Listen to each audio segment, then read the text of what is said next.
जितने भी लोग आज तक सफल हुए हैं, वह सभी कभी भी परिस्थिति से घबराए नहीं।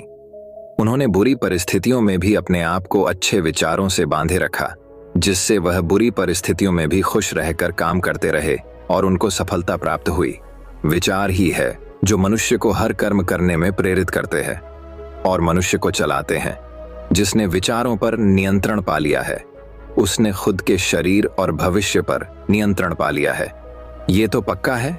इसलिए खुद के विचारों को संयमित और नियंत्रित कैसे करना है, इसके पीछे का रहस्य हम आज के इस वीडियो में कहानियों के माध्यम से जानेंगे।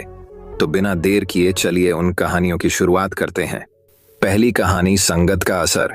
एक बार एक बौद्ध भिक्षु भिक्षा लेने एक नगर में गया हुआ था और सारे नगर के लोग उसकी सेवा करना चाहते थे, क्योंकि उस समय बौद्ध भिक्षुओं का बहुत सम्मान था। इसलिए जिसे भी पता चला दौड़ा दौड़ा उस भिक्षु के पास पहुंचा। उन्हीं में से एक वेश्या भी थी, जिसने उस भिक्षु के बारे में सुना तो उसे देखने चली गई, और जैसे ही उसने उस भिक्षु को देखा, वह देखती ही रह गई। उसने उस भिक्षु के पैर पकड़ डांच लिए और कहा कि मैं एक वेश्या हूं और कोई भला आदमी मेरे द्वार तक नहीं आता, इसीलिए मैं ये चाहती हूं कि आप मेरे अतिथि बनकर मेरे साथ चलें, ताकि कुछ दिन मैं भी आपकी सेवा कर लूं। असल में वो वेश्या उस भिक्षु पर आसक्त थी। उसने आगे कहा कि हे महात्मा, मैं भी कुछ धर्म कमाना चाहती हूं, और ये भी हो सकता है कि मेरे भी मन में कुछ ऐसा भाव आ जाए कि मेरा भी उद्धार हो जाए। सभी नगरवासी उस वेश्या की बात सुन रहे थे, और इससे पहले कि भिक्षु कुछ कह पाता, वे बोल पड़े कि तुम क्या कह रही हो? एक बौद्ध भिक्षु तुम्हारे कोठे पर कैसे जा सकता है? इससे तो भिक्षु को पाप लगेगा। नगरवासियों की बात सुन वेश्या ने कहा कि मैं इन्हें अपने पाप को मिटाने के लिए ही अपने साथ चलने को कह रही हूं। उनकी बातें सुनकर भिक्षु ने कहा कि मैं अपने गुरु बुद्ध से इसकी अनुमति लूंगा। यदि वे कहेंगे तो मैं आपके साथ चलूंगा। ये सुन वेश्या ने कहा कि मैं इंतजार करूंगी। इतना सुनकर नगर के सेठ ने कहा कि हे महात्मा, ये पापी है, आप मेरे साथ चलिए, इसका कोठा आपके जाने लायक नहीं है। इतना सुनते ही वो वेश्या बोल पड़ी कि तब तो इस नगर वाले सारे अमीर पापी हैं। वे सभी मेरे पास आ चुके हैं, और सेठ जी, आप भी तो मेरे पास आते हैं, तो तुम पाप से कैसे मुक्त हो? तुम भी पापी हो। यदि ये महात्मा मेरा उद्धार करना चाहते हैं तो तुम्हें कोई आपत्ति नहीं होनी चाहिए। नगर का सेठ चुप हो गया और बौद्ध भिक्षु गुरु बुद्ध के पास अनुमति लेने लौट गया। गुरु के पास पहुंचकर उसने अपने साथ हुई घटना के बारे में अपने गुरु को जानकारी दी। गुरु के सभी चेले ये बातें सुन रहे थे और सोच रहे थे कि अब गुरु क्या कहेंगे। कुछ चेले सोच रहे थे कि अनुमति नहीं मिलनी चाहिए, और कुछ एक ऐसे चेले भी थे जो चाहते थे कि अनुमति मिले, ताकि वे भी कल को किसी ऐसे स्थान पर रहकर कुछ समय बिता सकें। गुरु ने सब कुछ सुन कर कहा कि जाओ और उस औरत का भला करो। आज्ञा पाकर भिक्षु लौट गया, और कुछ महीने बाद उसी औरत वेश्या के साथ लौट आया। उसे औरत के साथ आया देख सभी चेले आपस में कहने लगे कि देखा, संगत का असर। आखिरकार इस औरत ने अपना जादू चला ही डाला और अच्छे भले भिक्षु को सांसारिक जीवन जीने वाला बनाकर अब शायद विवाह की अनुमति लेने आई है। लेकिन गुरु को पता था अपने चेले का, इसलिए गुरु उन्हें आता देख मुस्कुरा रहे थे। भिक्षु ने अपने गुरु के पैर पकड़े और कहा कि हे गुरु जी, मैंने इस औरत का उद्धार कर दिया है। अब ये एकदम शुद्ध आत्मा बन चुकी है, अतः इसे भी अपना शिष्य स्वीकार करें। ये सब सुनकर सभी भिक्षु आश्चर्य में पड़ गए कि ये कैसे हुआ। चरित्र तो हमेशा बुरे के साथ रहकर अच्छे का खराब होता है। हमें बचपन में यही सिखाया जाता है कि बुरे के साथ रहकर तुम भी बुरे बन जाओगे। तब गुरु ने कहा कि देखो, इस भिक्षु को, जिसने मेरी आशा के अनुरूप कार्य किया, इस औरत के चरित्र को अपने चरित्र जैसा बना दिया, न कि खुद को बदलने दिया। ये ठीक उसी प्रकार है जैसे कमल कीचड़ डियाच में रहकर भी कीचड़ डियाच जैसा नहीं होता। इसलिए मैं इस कहानी के माध्यम से ये कहना चाहूंगा कि आपके अंदर यदि बुरे विचार आते हैं तो अपनी संगत बदल डालिए। अच्छे लोगों के साथ ही आप अपने आप को ढालने की कोशिश करें। जैसे आप बुरे विचारों का स्वागत करते हैं, वैसे ही अच्छे विचारों को भी अंदर आने दें, उनका विरोध न करें। जैसे ही आप अच्छे विचारों के लिए अपने मन के द्वार खोल देंगे, आप पाएंगे कि आप एक अच्छे इंसान बन चुके हैं। तो दोस्तों, चलिए अब हमारी दूसरी कहानी की शुरुआत करते हैं। दूसरी कहानी गौतम बुद्ध की कहानी से सीखें सफलता के मूल मंत्र। हर इंसान अपने जीवन में कुछ हासिल करना चाहता है, कुछ बनना चाहता है, लेकिन केवल कुछ प्रतिशत लोग ही उस सपने को पूरा कर पाते हैं जो वो हर समय देखते रहते हैं। इसके पीछे का कारण क्या है? अगर हाँ, तो ये कहानी सिर्फ आपके लिए है। दोस्तों, ये कहानी गौतम बुद्ध के जीवन से ली गई है और अगर आप इस कहानी को अंत तक पढ़ेंगे तो आपको समझ आ जाएगा कि सफलता का मूल मंत्र क्या है और सफलता के लिए क्या जरूरी है। तो चलिए शुरू करते हैं कहानी। सफलता की कुंजी क्या है? गौतम बुद्ध की कहानी जानिए दोस्तों। एक बार गौतम बुद्ध अपने कुछ भिक्षुओं के साथ एक गांव से होकर गुजर रहे थे और उस गांव में पानी की बिल्कुल भी व्यवस्था नहीं थी, जिसके कारण लोगों को पानी लाने के लिए अपने गांव से दूर जाना पड़ता था। उस गांव के पास एक बहुत बड़ा मैदान था जिसमें कई छोटे छोटे गड्ढे खोदे गए थे। जिज्ञासावश बुद्ध के भिक्षुओं में से एक ने गौतम बुद्ध से पूछा कि इस भूमि पर बनी गुफाओं का क्या उपयोग है। अपने भिक्षु का प्रश्न सुनकर बुद्ध मुस्कुराते हुए कहते हैं, मेरे प्रिय भिक्षु, इस गांव में पानी की बहुत बड़ी समस्या है और यही कारण है कि इस गांव के लोगों ने पानी की तलाश में ये छोटे छोटे गड्ढे खोदे हैं। जवाब सुनते ही बौद्ध भिक्षु वहां दौड़ पड़ता है और उन तालाबों में पानी ढूंढने लगता है, परंतु उस बौद्ध भिक्षु को उन गड्ढों में पानी की एक बूंद भी नहीं मिली। इसके बाद वह गौतम बुद्ध के पास वापस आता है और बुद्ध से पूछता है, क्या इन तालाबों में पानी है?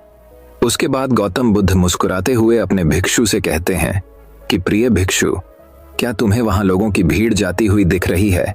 इस पर बौद्ध भिक्षु कहता है कि हाँ, मुझे बुद्ध में नजर आ रहा है। इसके बाद बुद्ध कहते हैं कि वे सभी इस गांव से दूर एक नदी पर जाकर वहां से पानी ले रहे हैं। इसके बाद बुद्ध के भिक्षु बुद्ध से पूछते हैं, क्या इस गांव के आसपास की जमीन में बिल्कुल भी पानी नहीं है? इस पर बुद्ध कहते हैं कि पानी तो है, लेकिन इस गांव में कोई नहीं है जो उस पानी तक पहुंच सके। इसके बाद बौद्ध भिक्षु कहता है कि बुद्ध, मुझे कुछ समझ में नहीं आ रहा। इसके बाद गौतम बुद्ध पूछते हैं कि क्या तुम्हें इस जमीन पर खुदे हुए गड्ढे दिखते हैं? इस जमीन पर खुदे हुए ये सभी गंदे पानी की तलाश में हैं, परंतु एक भी कुएं से पानी नहीं निकला। आप जानते हैं क्यों? क्योंकि मेहनत तो हुई लेकिन सही दिशा में नहीं।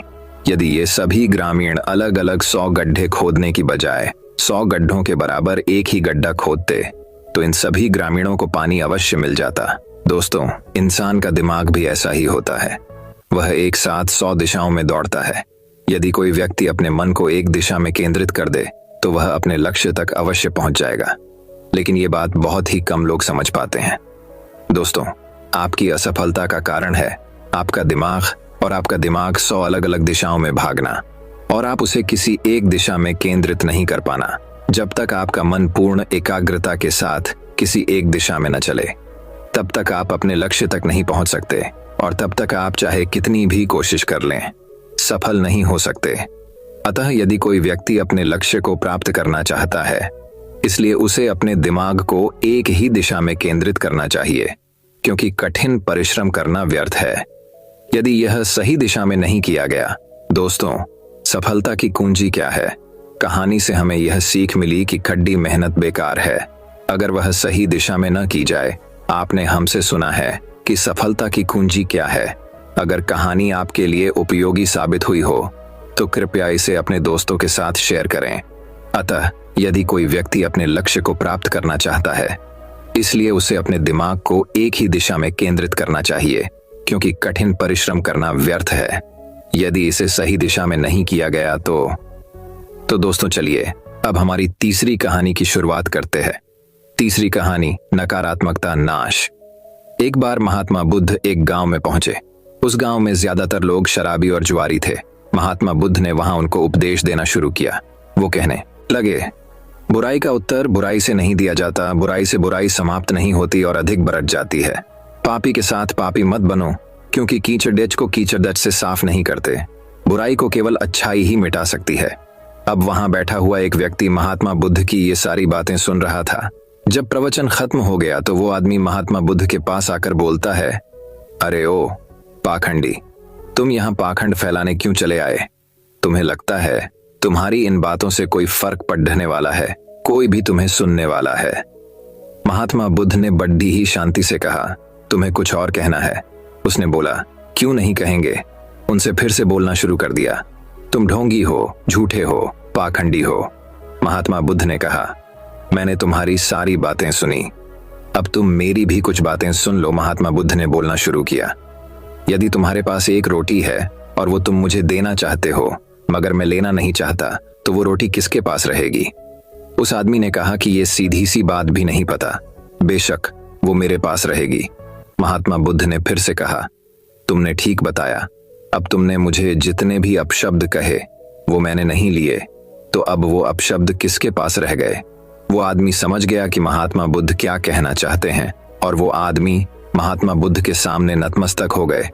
दोस्तों, दुनिया हमें बहुत कुछ कहती है, चाहे वो बुराइयां हों, अपशब्द हो, पर वो महत्व तब रखता है जब आप उसे अपने अंदर ग्रहण कर लेंगे। नकारात्मकता नाश तभी होगा जब उसे आप एक्सेप्ट नहीं करेंगे। अगर आप उसे ग्रहण नहीं करते हैं, चाहे बुराइयां हों या अच्छाइयां ही क्यों ना हों, तो वो उसी व्यक्ति के पास रह जाता है जो इसे जाने अनजाने फैलाना चाहता है।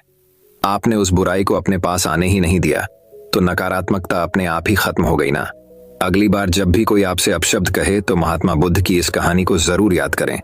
तो दोस्तों, चलिए अब हमारी चौथी कहानी की शुरुआत करते हैं। चौथी कहानी, बेहतर जिंदगी। ये कहानी है एक राजा और एक भिखारी की, जो कहानी हम सभी के जीवन से रिलेटेड है। तो चलिए शुरू करते हैं। एक बार एक राजा के घर में एक बहुत बड़ी खुशियां आती है। वो बहुत खुश थे, तो उन्होंने फैसला किया कि आज प्रजा के बीच जाऊंगा, उनसे बातें करूंगा, उन्हें कुछ तोहफे दूंगा, सबसे मिलूंगा, अपनी खुशी अपनी प्रजा के साथ बांटूंगा। तो वो सभी के बीच जाते हैं। उनके साथ कई सिपाही भी जा रहे हैं। उन्होंने कुछ सोने के सिक्के अपने साथ लिए जा रहे थे। वो प्रजा से मिलते हैं, उनसे बातें करते हैं, उनके प्रश्नों का उत्तर देते हैं और उन सभी को एक एक सोने के सिक्के भी दे रहे थे। तभी राजा की नजर दूर बैठे एक भिखारी पर पड़ती है। वो बहुत उदास है, चुपचाप एक कोने में बैठा है। राजा ने सिपाहियों से कहा कि उसे मेरे पास लेकर आओ। सिपाही जाते हैं, भिखारी को राजा के पास लेकर आते हैं। राजा ने उसे एक सोने का सिक्का दिया। वो बहुत खुश हो गया। खुश होकर वो अपने स्थान पर वापस जाता है। अब स्थान ऐसा है कि उसके बगल में ही एक नाला है। उस खौशी में, उस गड़बड़ी में, उससे वो सिक्का नाले में गिर गया। अब वो फिर से दुखी हो गया। वो उस सिक्के को नाले में खोजने की कोशिश कर रहा है, उसे नाले से बाहर निकालने की कोशिश कर रहा है, पर कुछ हो नहीं पा रहा। ये करते करते ही राजा की नजर फिर से उस पर गई। राजा समझ गए। उन्होंने सिपाही से कहा, उसे फिर से बुलाओ। तो सिपाही जाता है और उनको फिर से बुलाता है। राजा ने उन्हें एक और सिक्का दिया। राजा ने उनसे कहा, उसे छोड़ो, तुम ये सिक्का रखो। भिखारी खुश हो गया। अब भिखारी वापस अपने जगह पर जाता है, लेकिन वो अपने पहले सिक्के को अभी भी ढूंढ रहा है, बड़ी कोशिशें कर रहा है। राजा की नजर फिर से उस पर गई। राजा ने उसे फिर से बुलाया। ये सोचकर कि उसे दुख हो रहा है, तो राजा ने उस भिखारी को एक और सिक्का दिया। अब देखा जाए तो उसे 3 सिक्के दे दिए गए हैं। एक सिक्का नाले में गिर गया, पर 2 सोने के सिक्के अभी भी उसके पास है। लेकिन अब भी वो सिक्का लेने के बाद फिर से नाले के पास जाता है और उस सिक्के को खोजने लगता है। अब फिर से राजा उसे अपने पास बुलाते हैं। राजा उसे कहते हैं, यही गलती तुम सब करते हो। तुम्हारे पास अभी भी 2 सिक्के हैं, लेकिन तुम्हारा मन उस एक सिक्के पर पड़ा है जिसे तुमने खो दिया है। हम जीवन में भी यही करते हैं। हमारे भूतकाल में जो हमारे साथ गलत चीजें हो गई हैं, उन्हें याद कर करके वर्तमान में जो अच्छी चीजें हैं उसे बर्बाद कर देते हैं, उसे भूल जाते हैं, उसे अनदेखा कर देते हैं। हमारी खुशियों को, हमारी परिवार को, हमारी परिस्थितियों को, जो आज बहुत अच्छी है, उसका आनंद लेने की बजाय उन बातों को याद करते हैं जो पहले हो चुकी है, जो अब आपके हाथ में नहीं है। उसे आप बदल नहीं सकते, उसका आप कुछ नहीं कर सकते। फिर भी आप उसी के पीछे पड़े हुए हो और भूल जाते हैं कि आपके पास अभी भी 2 सोने के सिक्के हैं। तो राजा यही सीख देते हैं कि एक सिक्का अगर खो गया, यानी कुछ चीजें जीवन में गलत हो गई, तो उसे भूल जाओ, क्योंकि आगे जीवन में बहुत कुछ है। आपके वर्तमान में कई ऐसी चीजें हैं जिसे देखकर, जिसे महसूस करके, जिसका आनंद लेकर आप अपने जीवन को बहुत बेहतर बना सकते हैं। पुरानी बातों को भूल जाना ही आपके जीवन को बेहतर बनाने का एक तरीका है। तो दोस्तों, चलिए अब हमारी 5वीं कहानी की शुरुआत करते हैं। 5वीं कहानी, सुनहरा फल। एक दिन की बात है, एक बाप और बेटे स्कूटर पर कहीं जा रहे होते हैं। तभी रास्ते पर जो बाप होते हैं, उनकी नजर पड़ती है रोड के साइड में कुछ लड़कों के ऊपर जो कीचड़ में कुछ ढूंढ रहे होते हैं। तो अपना स्कूटर वहां पर रोकते हैं और जाकर के उन बच्चों से पूछते हैं, बेटे क्या ढूंढ रहे हो यहाँ पर? तो उनमें से एक लड़का बोलता है कि अंकल, आपको दिख नहीं रहा है, ये सामने सोने का फल है, हम उसको पाने की कोशिश कर रहे हैं। उस लड़के की बात सुनते ही पिता का ध्यान जाता है उस सोने की फल की तरफ जो चमक रहा होता है। फिर उस पिता के दिमाग में कुछ इमेजिनेशन चलने लग जाती है कि काश ये जो फल है ये मेरे बेटे के पास में आ जाए तो ना सिर्फ उसकी बल्कि मेरी भी जिंदगी बदल जाएगी। तो बिना सोचे समझे वो पिता अपने बेटे को वहां बुलाते हैं और धक्का मार देते हैं उस कीचड़ में और बोलते हैं, तुझे किसी भी कीमत पर वो सुनहरा फल लेकर के आना है। लेकिन बेटे को वो सुनहरा फल नहीं चाहिए होता है। उस बेटे की अपने कुछ और ही अलग सपने होते हैं। वो बेटा बहुत कोशिश करता है अपनी पिता को ये समझाने की कि मेरी खुशी इस सुनहरे फल में नहीं है, मेरी खुशी कहीं और है, मेरे सपने कुछ अलग है। लेकिन उसके पिता उसके एक शब्द भी नहीं सुनते हैं। वो बेटे को धक्का मारते हैं उस कीचड़ में और बोलते हैं, मैं तुझसे पूछ नहीं रहा हूं, तुझे बता रहा हूं कि तुझे वो सुनहरा फल लेकर के आना है। तो वो बेटा भी अपने बाप के सपने को पूरा करने के लिए अपनी पूरी जान लगा देता है और पूरी कोशिश करता है कि किसी भी तरीके से वो सोने का फल उसके हाथ में आ जाए। लेकिन जैसे जैसे वो हाथ पैर मारता है उस फल को पकड़ने के लिए, वैसे वैसे वो उस कीचड़ में नीचे धंसने लग जाता है। और उसके बाद ही उसको पता लगा कि ये असल में कीचड़ नहीं है, ये दलदल है। वो चीखता है, चिल्लाता है, अपनी पिता को आवाज लगाता है, लेकिन उसके पिता उसके एक नहीं सुनते।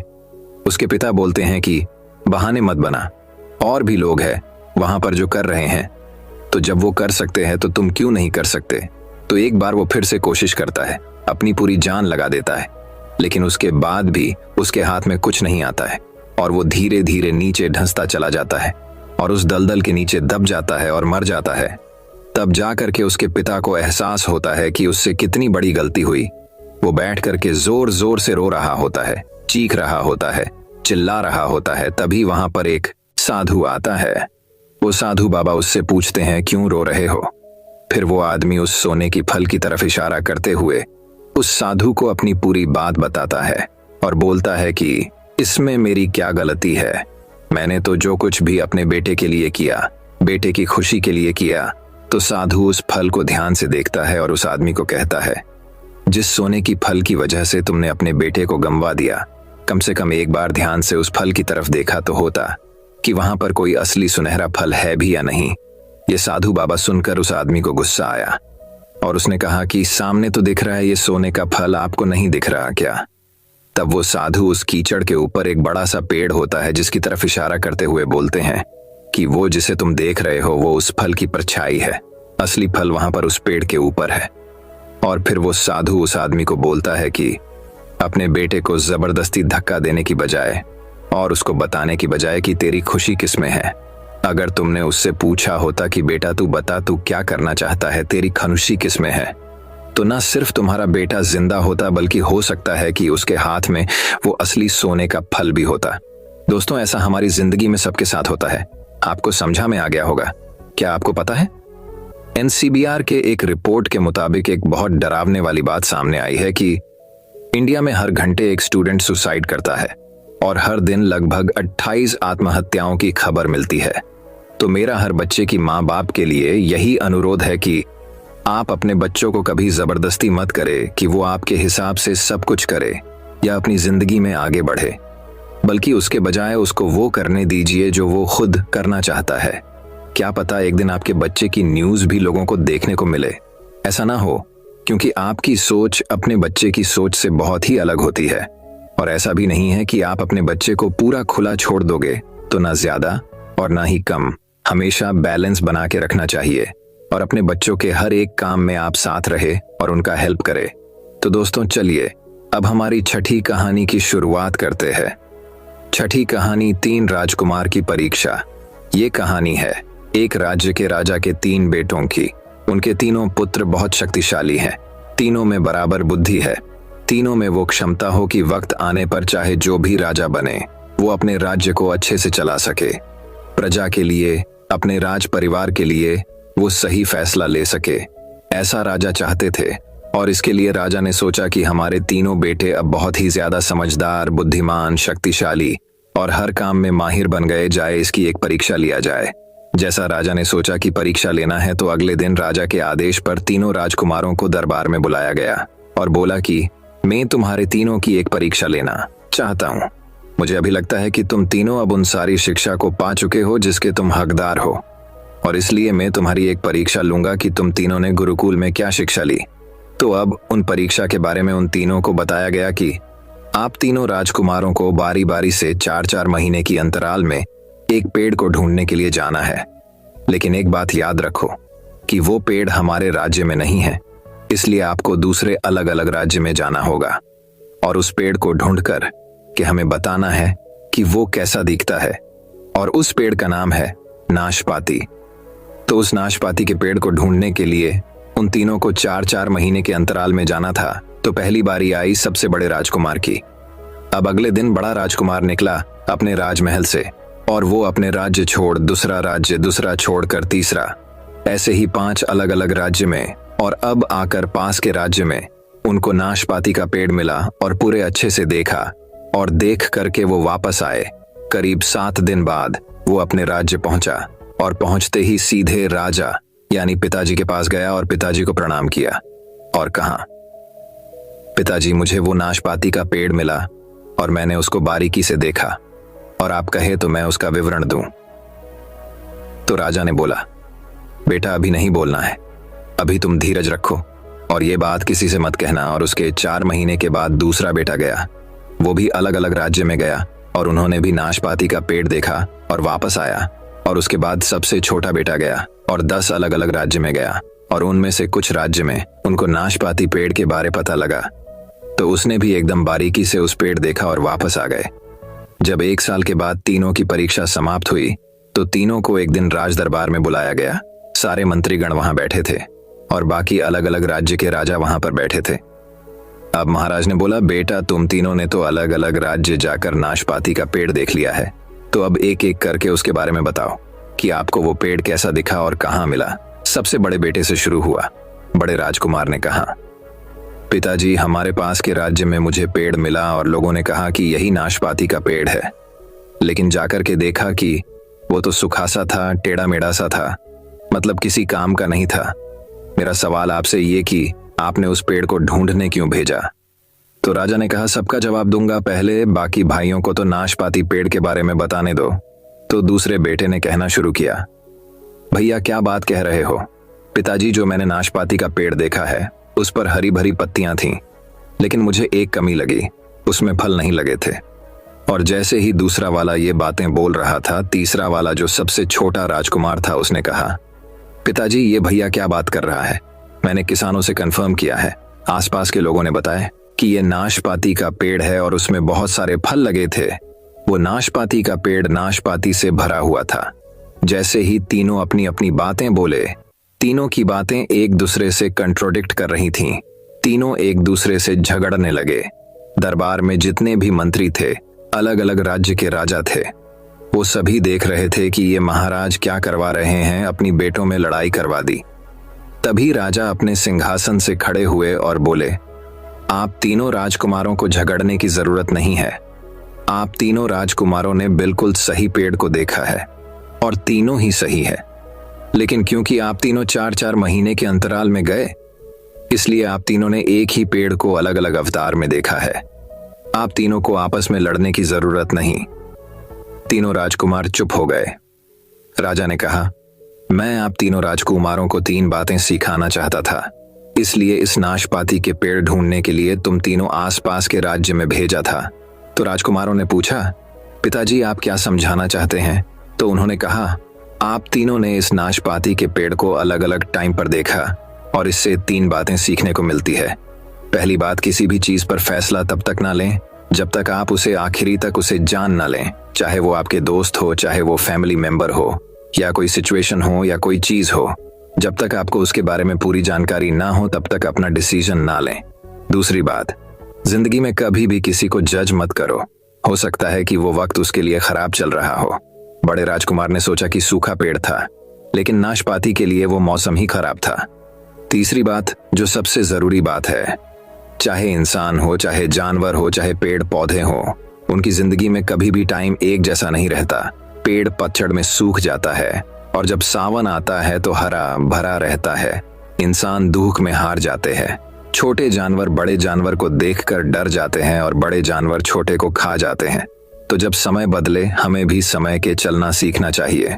तो दोस्तों, चलिए अब हमारी 7वीं कहानी की शुरुआत करते हैं। 7वीं कहानी, 2 मुसाफिर। एक बार एक मुसाफिर एक रेगिस्तान में चल रहा होता है। गर्म हवा से उसकी तबीयत खराब होती जा रही है। वो चलता जा रहा है और गला सूख रहा है और भूख लग रही है और पानी की तलाश कर रहा है, लेकिन रेगिस्तान में पानी मिलेगा कहाँ? वो ढूंढ रहे हैं और उसकी अचानक नजर पड़ती है एक तालाब के ऊपर। दूर उसको नजर आता है। उसको लगता है कहीं मेरे मन का वहम तो नहीं। वो और पास चलता जाता है। उस तालाब के पास जाता है तो वो देखता है सच में एक साफ ठंडे पानी का तालाब है।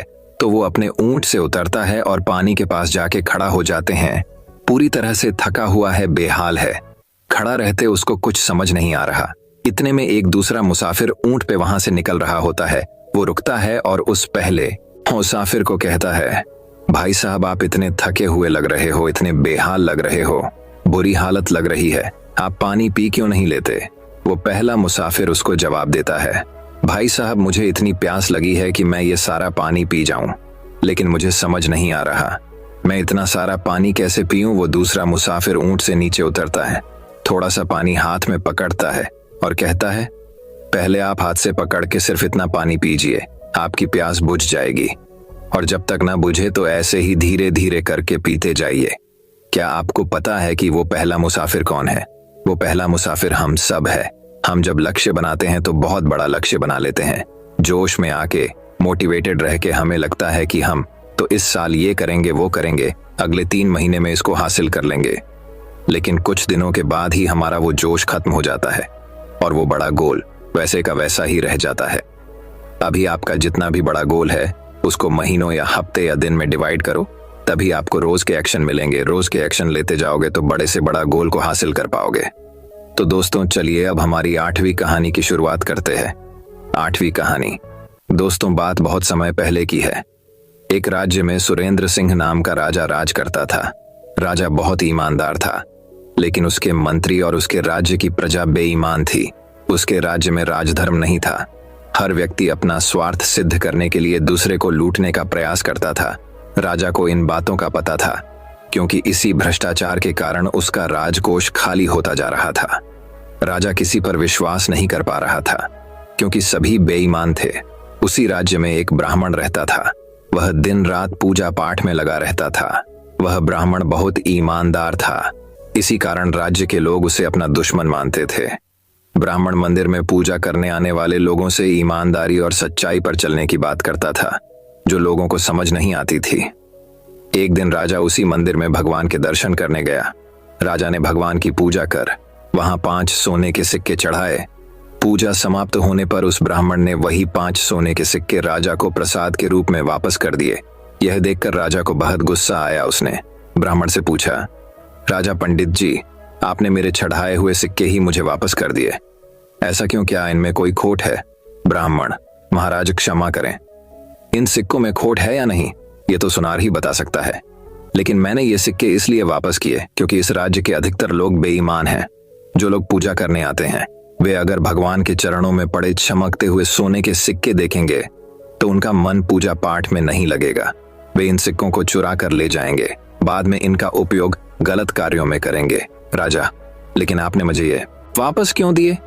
ब्राह्मण, राजन, यह सिक्के आपके राजकोष में रहेंगे तो किसी अच्छे कार्य में लगेंगे, क्योंकि मैं जानता हूं आप बहुत ईमानदार हैं और आपका हर काम राज्य की भलाई के लिए ही होता है।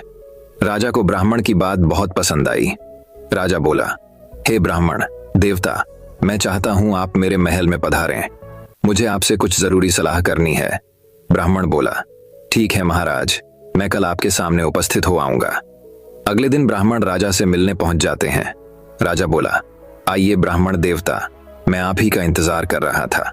ब्राह्मण बोला, महाराज मेरे लिए क्या आज्ञा है? राजा बोले, मेरे मंत्रियों से लेकर प्रजा तक सब बेईमान हैं, मुझे अपने राज्य को बचाने के लिए क्या करना चाहिए? ब्राह्मण बोला, आपको उन्हें दंड देना चाहिए। राजा बोला, लेकिन कैसे? मुझे उनके बारे में कुछ भी पता नहीं लग पाता, लेकिन मेरा राजकोष खाली होता जा रहा है। ब्राह्मण राजा से कहता है, महाराज यदि एक व्यक्ति को दंड दिया जाए तो 100 सुधर जाएंगे। मैं आपको एक उपाय बताता हूँ। आपका जो मुकुट है यह सोने का है और इसमें कई हीरे भी जड़े हुए हैं। आप अपने मंत्री से कहिए कि आप एक नया सुंदर मुकुट बनवाना चाहते हैं। जिसमें इतने ही हीरे जड़े हों, लेकिन मुकुट शुद्ध सोने का होना चाहिए। राजा ब्राह्मण से बोला, लेकिन उससे क्या होगा? ब्राह्मण कहता है, जब मुकुट बनकर आ जाए तब आप मुझे बुलवा लेना, बाकी आप मुझ पर छोड़ दीजिए। राजा तुरंत अपने मंत्री को बुलाकर मुकुट बनवाने के लिए कहता है। मंत्री तुरंत सोने के सबसे बड़े व्यापारी को बुलाता है। मंत्री बोला, सुनो, व्यापारी महाराज के मुकुट के बराबर वजन का सोना तुम सुनार को पहुंचा दो, तुम्हें उसका पूरा मूल्य मिलेगा, लेकिन उसमें 10% तांबा मिला देना, उसमें से जो बचत हो उसका आधा मुझे चाहिए। उसके बाद मंत्री हीरे के व्यापारी को बुलाता है। मंत्री बोला, महाराज के मुकुट के लिए जो हीरे चाहिए उसमें से 2 हीरे कम देना, उनकी जगह कांच के टुकड़े लगा देना, 1 हीरे का दाम मुझे चाहिए। सोने का व्यापारी सोचता है, जब मिलावट ही करनी है तो 10% क्या 20 कर देता हूँ, 5% मंत्री को भी तो देना है। वही 20% तांबा मिलाकर सोना सुनार को भिजवा देता है। इसी तरह हीरे का व्यापारी भी 2 की जगह 4 हीरे कम देकर कांच के भेज देता है। सुनार जब देखता है कि इसमें तांबा मिला है और 4 हीरे नकली हैं, तो उसके मन में भी लालच आ जाता है। वह उसमें और मिलावट कर देता है और 2 हीरे और निकाल कर नकली कांच के हीरे लगा देता है। उसके बाद वह उस सोने और हीरों को अपने कारीगर को बनाने के लिए देता है। कारीगर देखता है, इसमें तो केवल 40% सोना है, बाकी तो तांबा है। वह उस सोने को अपने पास रख लेता है और सोने की जगह तांबे का मुकुट बनाकर उस पर सोने का पानी चढ़ा देता है। साथ ही सारे हीरे निकालकर कांच के नकली हीरे लगा देता है। तय समय पर महाराज के सामने मुकुट पहुंच जाता है। मुकुट बहुत सुंदर बना था। राजा बहुत खुश होता है। वह तुरंत ब्राह्मण को बुलवाता है। ब्राह्मण अपने साथ दूसरे राज्य का एक सुनार लेकर पहुंच जाते हैं। राजा कहता है, पंडित जी, मेरा मुकुट तैयार है, अब क्या करना है? ब्राह्मण बोला, राजा, इस मुकुट बनाने की प्रक्रिया में जिसने भाग लिया उन्हें बुलवाइए। राजा के आदेश पर सभी आ जाते हैं। उसके बाद ब्राह्मण अपने साथ लाए सुनार को मुकुट देते हैं। मुकुट को कसौटी पर परखने के बाद सुनार बोला, महाराज, यह तो पूरा मुकुट तांबे का है, इस पर सोने का पानी चढ़ाकर ये कांच के टुकड़े लगा दिए गए हैं। राजा को बहुत गुस्सा आता है। वे मंत्री से पूछते हैं। मंत्री सोने के व्यापारी का नाम लेता है, सोने का व्यापारी सुनार का, और सुनार अपने कारीगर का नाम लेता है। राजा इस कारीगर को राज्य के बीच फांसी पर लटका दिया जाए, ऐसा हुक्म देता है। कारीगर बोला, महाराज, मुझे क्षमा कर दीजिए। राजा कहता है, नहीं, तुम बेईमान हो, तुम्हें फांसी देनी ही पड़ेगी। कारीगर बोला, ठीक है महाराज, लेकिन मुझे 40% फांसी दीजिए, क्योंकि मुझे सोना 40% मिला था। अगर मैं उससे मुकुट बनाता तो वो तांबे का नजर आता। इस तरह कारीगर सुनार की, सुनार सोने के व्यापारी की, सोने का व्यापारी हीरे के व्यापारी की, और दोनों मिलकर मंत्री की पोल खेल देते हैं। अब राजा कहता है, इन सबको कल सुबह राज्य के बीच में फांसी दे दी जाए। अगले दिन पूरे राज्य में हड़कंप मच जाता है। बीच राज्य में राजा के सामने सभी को फांसी पर लटका दिया जाता है। राजा बोलता है, आज के बाद अगर किसी ने भी बेईमानी की तो उसका भी यही हाल किया जाएगा। राजा ब्राह्मण से कहता है, ब्राह्मण देवता, मैं आपको मंत्री पद देना चाहता हूँ। आज से राज्य के सारे फैसले मैं आपके परामर्श से लूंगा। उसके बाद ब्राह्मण की सूझबूझ से पूरा राज्य ईमानदारी से अपना कार्य करने लगा। कुछ ही दिनों में राजकोष भरने लग जाता है। दोस्तों, ये कहानी हमें ये शिक्षा प्रदान करती है कि जो हमारा पालन पोषण करता है उसी से हम बेईमानी नहीं करनी चाहिए, क्योंकि जो व्यक्ति हमारी भलाई का सोचे, ऐसे व्यक्ति की भलाई सोचना हमारा कर्तव्य है। तो दोस्तों, चलिए अब हमारी 9वीं कहानी की शुरुआत करते हैं। 9वीं कहानी दोस्तों वही। अब एक और कहानी कुछ इस प्रकार शुरू होती है। बात बहुत समय पहले की है। राजा कुमेर सिंह के राज्य में अकाल पड़ गया था। राज्य में किसी को परेशानी न हो, इसलिए राजा ने अपने खजाने खाली कर दिए और अन्य राज्यों से अनाज सब्जियां मंगाकर जनता को बचाया। लेकिन इसके कारण राजकोष खाली हो गया। राजा कुमेर सिंह और उनकी रानी भानुमति बहुत चिंतित थे। वे दोनों अपने कुलगुरु के पास गए, जो पास ही के जंगल में कुटिया बनाकर रहते थे। राजा ने अपनी सारी परेशानी उनके सामने रखी। कुलगुरु ने कहा, मैं तुम्हें एक चिड़िया देता हूं, जब तक यह तुम्हारे पास रहेगी तुम्हारे राज्य में खुशहाली रहेगी। जो भी निर्णय लो इससे पूछ कर लेना, लेकिन यह तुम्हारे अलावा किसी और के सामने कुछ नहीं बोलेगी। राजा और रानी दोनों चिड़िया को लेकर चल देते हैं। तभी गुरुजी ने कहा, राजन, इस चिड़िया को हमेशा खुश रखना, नहीं तो तुम भी खुश नहीं रह पाओगे। राजा रानी चिड़िया को राजमहल में ले आते हैं। इसके बाद राज्य से संबंधित जो भी निर्णय लेने